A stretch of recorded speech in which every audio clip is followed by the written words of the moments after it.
Jan, Jan students, welcome back to today's class. As we have discussed the Ganga river system, the Brahmaputra river system in our previous class, and the Indus river system in the previous class, today we are going to discuss the Peninsular river system.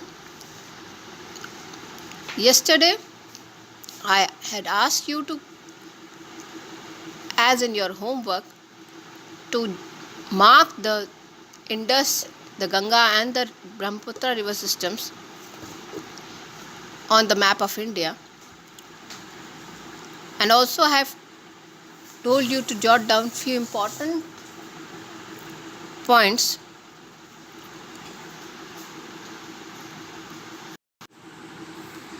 River systems and the peninsular river systems.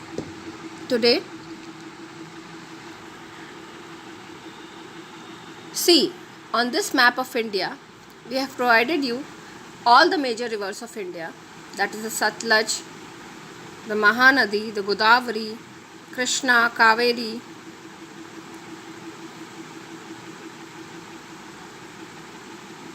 Jhelum, Chenab, Ravi, Ganga, Ghagra, Gomti, Yamuna, Brahmaputra, also known as Tisangpo.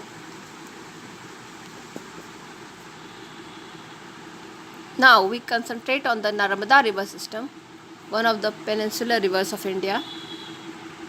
See, that it originates at Amarkantak in Madhya Pradesh.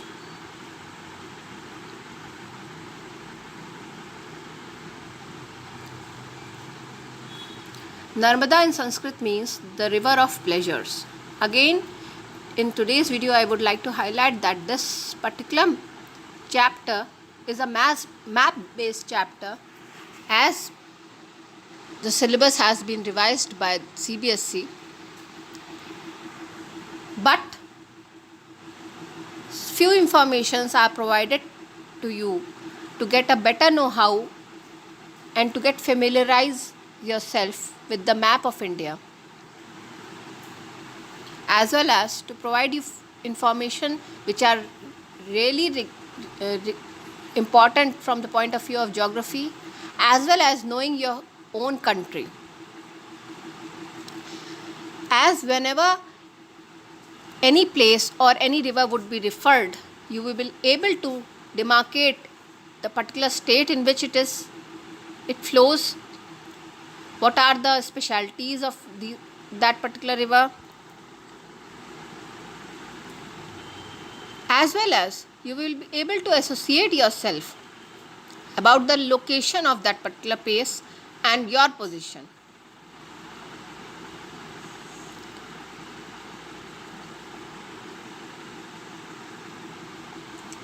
The Narmada river. Narmada,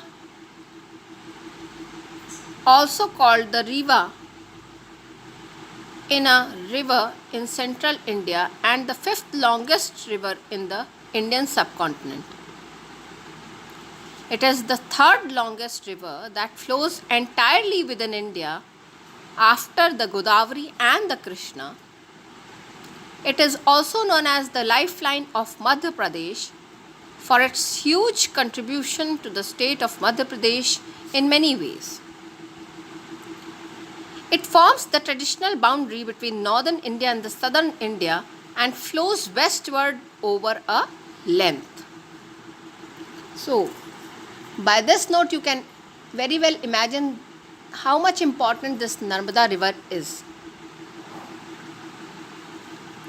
See, it is the image of the Dhuandhar waterfalls, where the Narmada flows through between the marble rocks, and the corrosive action can be seen, is evident very well over here. See the picture of the Dhuandhar waterfalls.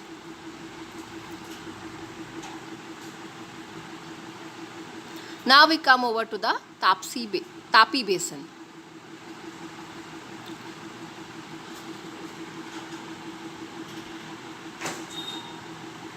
just beneath Narmada river. Tapi is situated.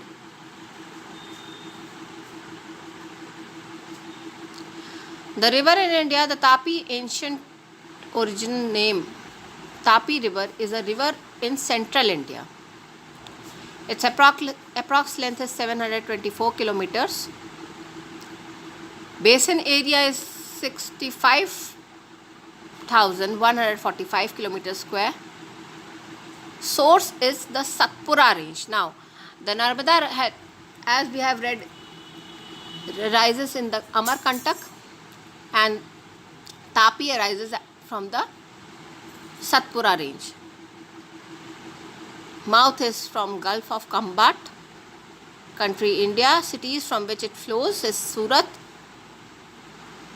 Burhanpur, Bhusawal, Jalgaon, Dhule, Nasik and more.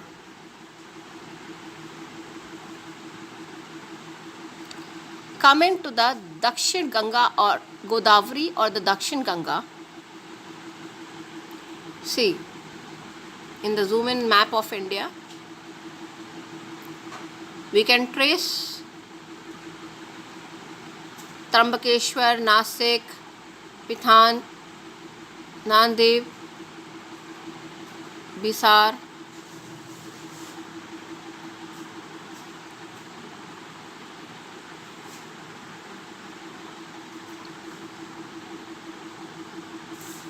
this particular river has a number of tributaries. See, in this map, you can see the tributaries of the river Godavari or the Dakshin Ganga. These are the Pravara, Penganga, Indravati, Purna, Vardha, Sabarai, Manjira, Veni Ganga, Manair and Paranahita.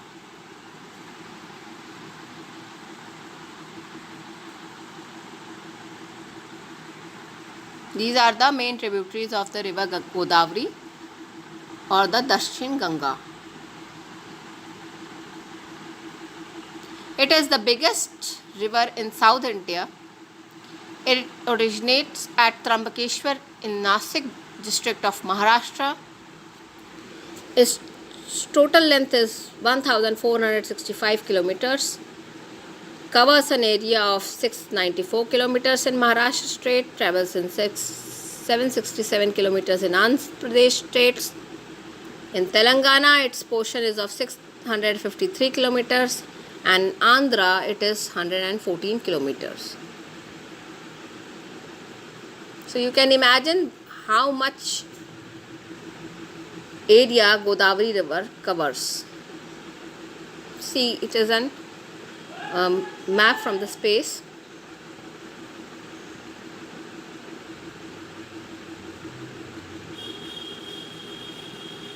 Now another major river is the Mahanadi. Mahanadi is situated in the state of Orissa, as you can see in this zoom in map of India. The Mahanadi is a major river in east central India. Area of around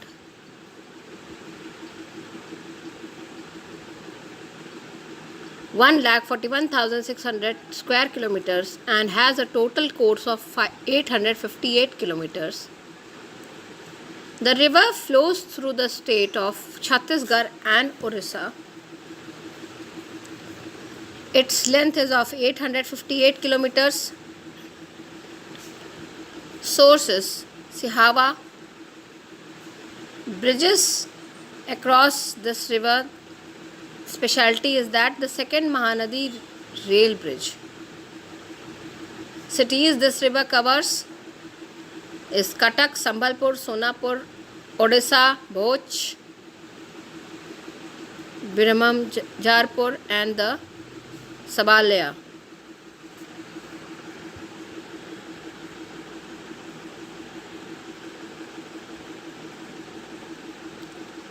Now we come to the Krishna basin, the river Krishna.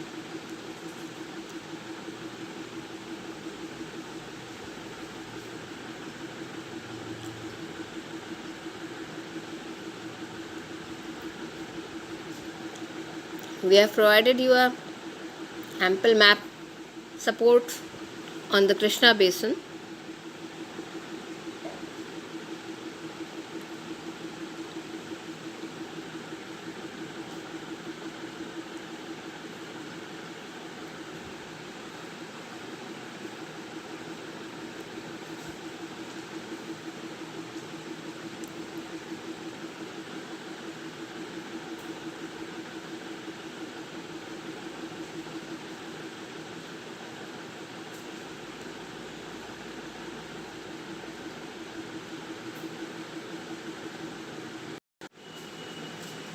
Now over here you can see the Kaveri basin.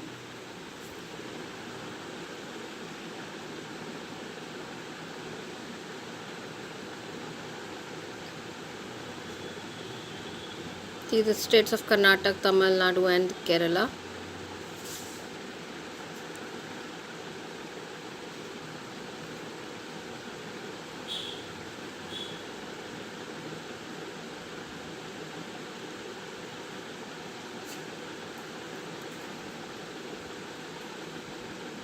The Kaveri is also spelled as Cauvery in English.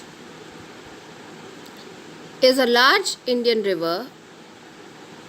The origin of river is traditionally placed at Talakaveri, Kuddau in the Western Ghats in Karnataka. Its length is 765 kilometers.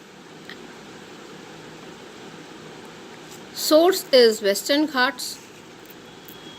Cities its cover is the Tiruchirappalli, Tanjore, Talakaveri, Srirangapatnam and more. These are the few important cities from which the Kaveri river flows,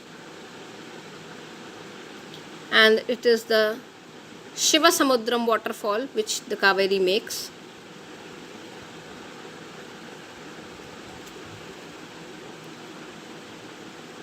Again over here I would like to stress upon that this particular chapter is a map based chapter, and as revised by CBSE only the map work is coming, so please be very conscious regarding the marking of the rivers.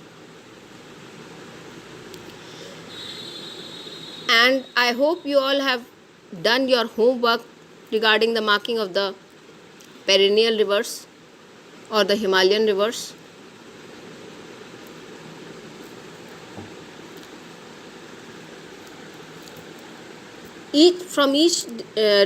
Every day's time, do take out 5 minutes special time for the marking of the map work.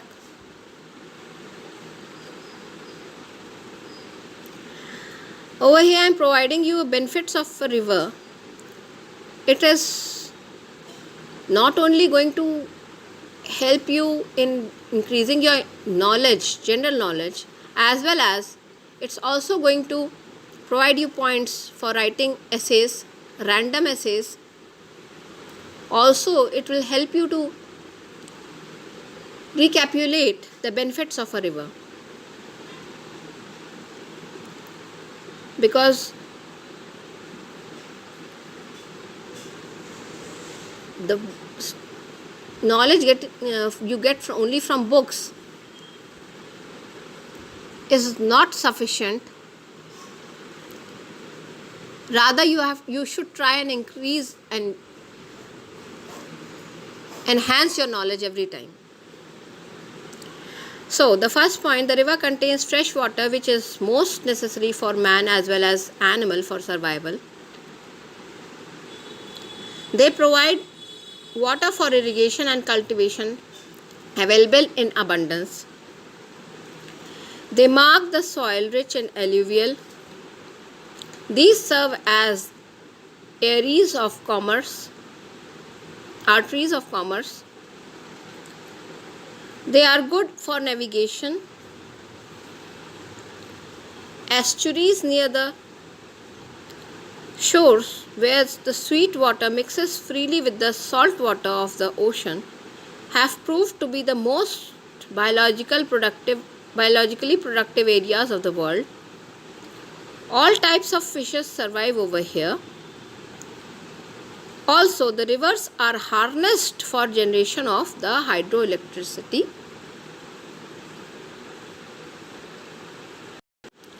Thus, we come to an end to this chapter. Like yesterday, I would like to give you an homework to mark these peninsular rivers by the help of the map provided by the means of slides. Also, I would like all the students to follow the precautions and the guidelines provided with regards to the COVID-19, and should also try to increase their immunity level by following the guidelines of the Ayush Mantralaya.